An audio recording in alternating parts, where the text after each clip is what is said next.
Hari Om. Let's start with the prayer. Om Sahana Bhavatu Sahanau Bhunaktu Saha Viryam Karavavahai Tejasvinavadhitamastu Mavid Vishavahai.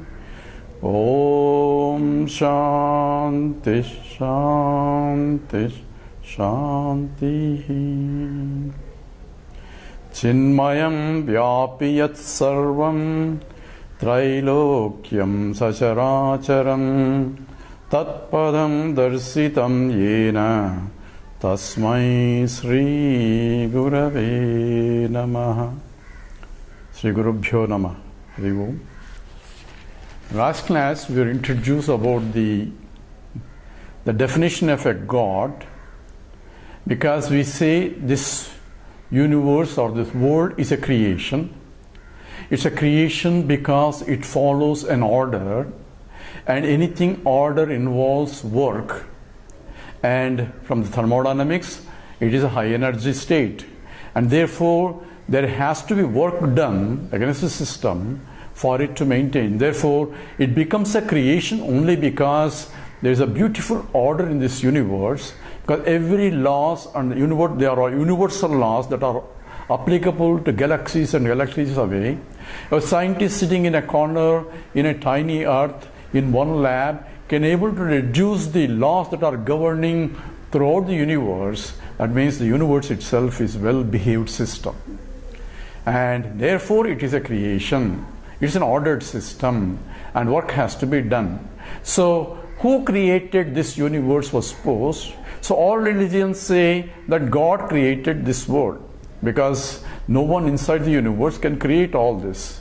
So therefore we bring a factor called God, and he is endowed with the power of creation, and he created this whole universe. So where is that God? So if you look at all religions say that God created this universe, and therefore the definition of a God itself is Jagat Karta Ishvaraha, the one who created this universe. And this is true by according to all religions also prescribe God as the one who is a creator. Now the question is, why did he create? Where is he now? And all these associated questions will come, and Vedantins cannot but ask those questions. In other religions it may be a blasphemy, but here Vedantins is encouraged to ask that question. So we resolved by analysis, God cannot be inside the creation and God cannot be outside the creation. The outside the creation he cannot be, because outside also has to be created. So if outside is also created, so creation has to be infinite, because there cannot be anything outside the creation. So therefore, creation being infinite, that's exactly what Vedanta says. We analyze this sloka, Purnamada Purnamidam. So Purnam Idam, Idam stands for the entire universe that I can point out, is Purnam, is infinite. It is complete, full, and therefore God cannot be outside the universe, because there is no outside. God cannot be inside the universe also, because anything inside the universe is created. And God cannot be there because God has to be there before any creation. Therefore he cannot be inside the creation and he cannot be outside the creation. And therefore we need to know what exactly meaning of God. So the second definition of God we have provided is that God cannot be different from creation. Since he cannot be either inside the creation nor he cannot be outside the creation, therefore he is the creation itself. And therefore scripture says, let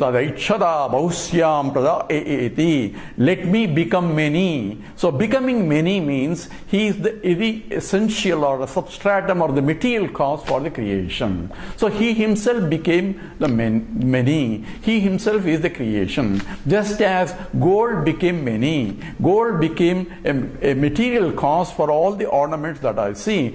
Material cause is that from which the ornaments came, by which it is sustained, into which it goes back. That we call it a material cause. Gold became ornaments. Goldsmith doesn't become ornaments. Goldsmith in this case is an intelligent cause who is the one who has the knowledge of creation, but he doesn't become because he is not the material cause. So in the case of ornaments and all creations that we are familiar with, the intelligent cause that called the nimitta karanam is different from the material cause, which is the upadana karanam. But when it comes to the creation of the whole universe, if there is a God and he has to create, first he should have the knowledge of creation, know-how of how to create. So ghatasya karta ghatagnya, the one who creates a ghatam or pot, he should know how to create a pot. So Viswasya Karta, the one who is creating the whole universe, has to be Sarvajnaha, has to be of knowledge of everything. That's what we claim as God is Sarvajnaha. That's what we do when we go to a puja in a temple. One of the stotram mantra, he says he is Sarvajnaha. He is all knowing. He is essentially omnipotent and knowing everything. And that is the God is a creation. So it is the nimitta karanam. That's what all the scriptures talk about. But where is that God, if you ask? Now we go to second definition. The first definition is Jagat Karta Ishwaraha. Second definition is Jagat Karanam Ishwaraha. So he is not only the intelligent cause, he is the material cause, Upadana Karanam. He himself became many. So where do I find the God? Everything that you see in the creation is nothing but God only. So I have varieties of golden ornaments. Say, where do I find gold? Where do I find gold? I'm searching for gold, but I'm seeing only rings and a bangle and a necklace and a bracelet. But I want to know where is the gold. Sir, gold is nothing but all the ornaments. Ornaments are different, but the essence of the substratum that is supporting the whole, all the ornaments is indivisible, or there is no differences in that. Therefore, God himself became many. Many means nama rupa, as we mentioned. It's only names and forms, but the essence of everything is nothing but God alone. That's exactly what in the Upanishad says, Aichidatma vidagum sarvam tat satyam sa atma savigneyaha. Aichidatma idagum sarvam. This idam sarvam, that means entirely this that I am looking at, this essence, Aitadatmyam, that essence of that is nothing but God alone. That is the Sat Swarupam, and that is Satchidananda Swarupam that we have defined before. This understanding is required. When I look at the universe, I should have a clear understanding. God himself is making many, because everybody is searching for God, but they cannot recognize the God even though they are seeing God in all names and forms also. And for that only knowledge of Vedanta helps. Now let's divert a little bit, deviate a little bit, and look at from the science point, because we are all rational intellect, we don't accept readily all these statements because there should be a scripture states, why should I believe it? Okay, let's analyze what science says. So how did the world came into picture? According to science, it says there was a Big Bang, and Big Bang is the cause for this whole world appearing. So how do we know there is a Big Bang? So if you look at the scientific aspects, says we observe the galaxies are moving farther and further apart. So when I sit here and look at all the galaxies through the telescopes and all that, it says the further the galaxies are moving faster and faster away. Now, if I extrapolate that backwards, they all meet to one point, and that's where the point before they started expanding, that's where the Big Bang occurred. So the Big Bang occurred where? Where I am sitting here and trying to extrapolate the data that's available, and its meeting point is where I am. So if I am an observer trying to observe based on the data, where did the Big Bang occur? You cannot ask science other than statement that Big Bang occurred everywhere.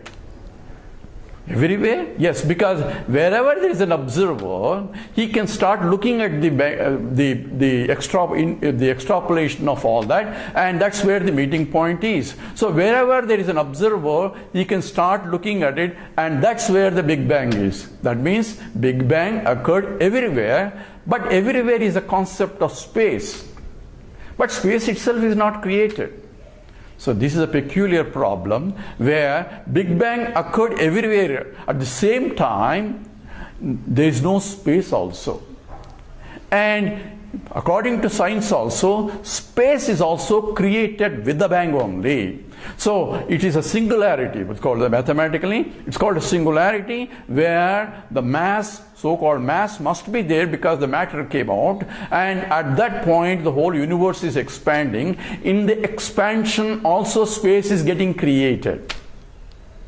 Now we have to understand space, and even though and time also starts with the bang only. You cannot ask what was there before Big Bang, because before again is a concept of time. According to science also, time, we can only talk about millionth of a second after Big Bang, but what is before Big Bang, we cannot ask the question.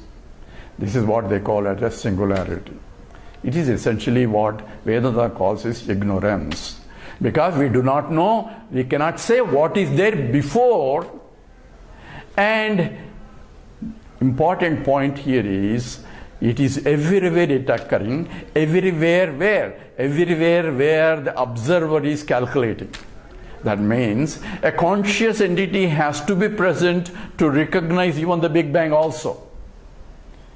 But conscious entity, according to science, is not there. For them, consciousness is a product of matter. But how do we know? This is all problems of that. Now let's ask one more question. How did the Big Bang occur? What are the laws governing the Big Bang? Were the laws pre-existing before the bang? Was the matter to bang was pre-existing? Or was there no matter? Then how did bang occur? All these questions cannot be asked even in science. Why? That's why they escaped as it is singularity. There are other theories of steady state and all that, but we will come back to that later. But this is where we recognize the science also cannot answer, and they presume that matter was before consciousness. And how did the consciousness come into picture? Suddenly it's also another accident. When conditions are suitable, when all the molecules of appropriate molecules came into picture, suddenly consciousness arose. So consciousness is a product of matter, and they are trying to investigate now. This is what is consciousness? What is the origin of consciousness? And recently there's a statement says they discovered a God particle, right? Because they are trying to analyze what's the fundamental matter. So every matter that we looking at it also, not only from the macroscopic point of the Big Bang theory, if you go into analyze each matter, there is another problem also, because every matter consists of nothing but fundamental particles, electrons, protons or neutrons. And if you keep dividing those particles and particles, ultimately you are still dividing it by using an accelerators, trying to find, using a high energy system, to discover the particles. And this recently they said there's a God particle created. So God particle is original source from which the whole universe came. But we'll ask the question, how do you know there's a God particle? So there has to be conscious entity to observe the God particle also. And without the conscious entity, how can you discover any presence of any particle at all? So conscious entity has to be pre-existing before the creation even can start, or before the matter can be established. So in either way, from the macroscopic point or from the microscopic point, we come to a situation where, so without involving a conscious entity, the system cannot be analyzed independently. There is a very famous what's called Schrodinger's cat problem. Schrodinger is a great Vedantin also, but in this example, where a thought experiment was done, where a cat was exposed to radiation, and the question was posed and tried to analyze using equations: if the cat is alive or dead. Now Schrodinger's equations gives you only probabilities. It's not a deterministic, but it only gives you probabilities. And the probability of whether the cat is alive or dead is 50%. That's all it comes out. So how can it be half dead and half alive? So how do we know? So if you open the chamber and then look at it, then we know whether it's a dead or alive. That means a conscious entity has to come to interact, to decide whether to move the probability to one side or the other side, otherwise it will be left as a 50% probability. So to make it as a deterministic, as definite whether it is alive or dead, not in between, you cannot have half pregnant. So it is that where you had to have a conscious entity to determine it is or it is not. So probability will change into a deterministic system when conscious entity alone comes into picture. And another scientist says, I will solve the problem differently. I will put another conscious entity also in the chamber. So the cat was radiated. Now conscious entity, obviously, hopefully he is not radiated, and he can observe whether the cat is alive or not. And he knows that cat is dead, for example. But how do we know that he knows? So we have to again open the chamber and ask him what happened. Is the cat alive or not? So a conscious entity has to again interact with that. For me, is also another inert observing there. So conscious entity has to know to complete the knowledge of it. Otherwise, it will remain as an indeterminate problem. It's not either say it is this or that. It is indeterminate. And determination comes only from the point of consciousness has to be appear. So according to Vedanta, what was there before creation is consciousness, which is existent entity, which is unlimited, which is therefore limitless entity. Therefore it is Chit and it is Sat, and therefore it is Ananda Swarupam, because it is limitless. Because there is nothing other than consciousness. Because it is Brahman. So Brahman means infiniteness. Therefore, that alone was there before creation, and afterwards creation started. So this we have to understand. So science, you say science will understand. So science cannot explain it only because there is a conscious entity has to come into picture. I cannot analyze a partial system where I am only analyzing the world which is inert and try to understand what is the origin without looking into the total system. Total system involves both subject and the object. A subject who is trying to analyze and the object that is being analyzed, and both are included in the system, and you cannot independently analyze the inert system without consciousness present. You can analyze the conscious system without the inert, but not the other way around. This is what Vedanta teaches us. Therefore, Vedantic theory of what exactly happens is much more scientific and absolute on this basis.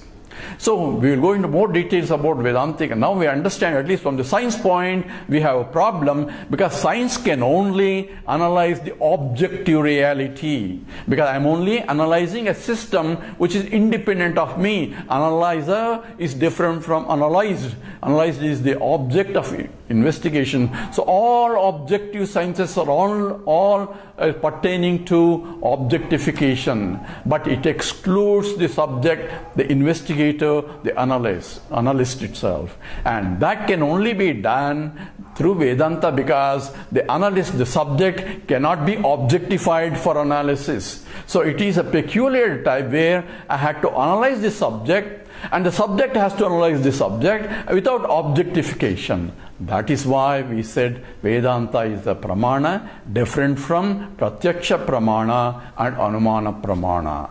And this has to be clear before we investigate further why we need Vedanta. Vedanta is also science where it analyzes systematically. At the same time, it is beyond the logic also. Says, the scripture itself says, Naisha tarkena matirapaneya. This cannot be analyzed by logically, and it cannot be disproved also logically also. So that statement includes both, and we have to have clear faith in Vedanta for us to proceed further.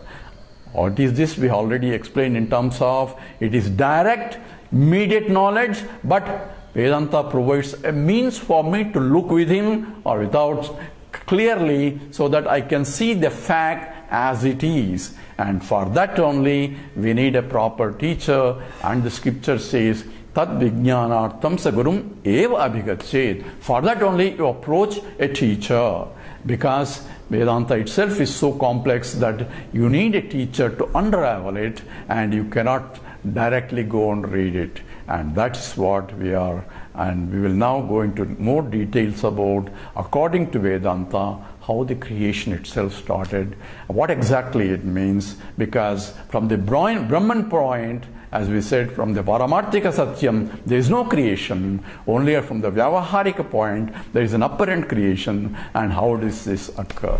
With this, we'll stop and we'll start again with that analysis. Om Purnamada Purnamidam Purnat Purnamudachyate Purnasya Purnamadaya Purnameva Vasishyate. Om Shanti Shanti Shanti. Harihi Om. Sri Gurubhyo Namaha. Harihi Om.